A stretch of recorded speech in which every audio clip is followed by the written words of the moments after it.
irrat ulfinni mame sigalateessuun nu gammachiisa maqaa kee faarsuun hojii keenyadha maqaan kee hundaan galateeffame ulfina irrat ulfinni mame sigalateessuun nu gammachiisa maqaa kee faarsuun hojii keenyadha.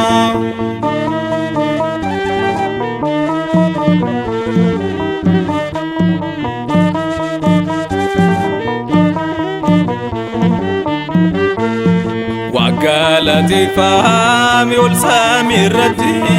galateeffame uumama keetiin afaan daa'imaan galanni haa ba'u si galateessuun carraan haa ta'u afaan daa'imaan galanni haa ba'u si galateessuun carraan haa ta'u maqaan kee hundaan galateeffame ulfinni mame sigalateessuun nu gammachiisa maqaa kee faarsuun hojii keenyadha.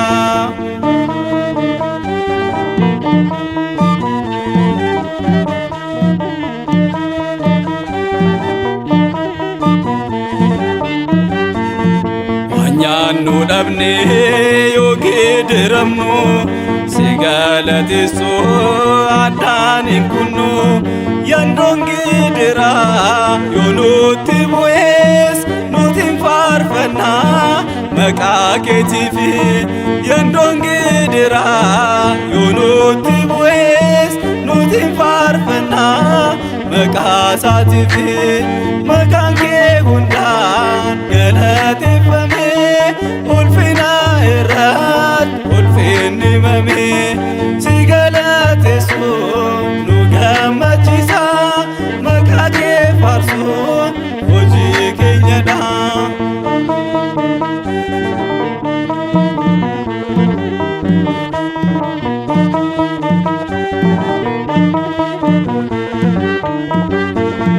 Samiin roobaa fi duumessa dhabuus jaalalli keenuu keessaa dancitu arjummaa keetiis abdiin eegganna balbala keerraa nuti deemna arjummaa keetiis abdiin eegganna balbala keerraa nuti deemna maqaan kee hundaan galateeffame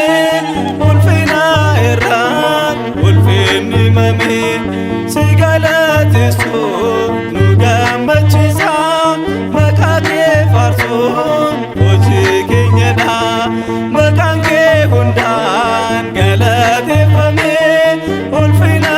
irraan ulfinni mame sigalateessuun nu gammachiisa maqaa kee faarsuun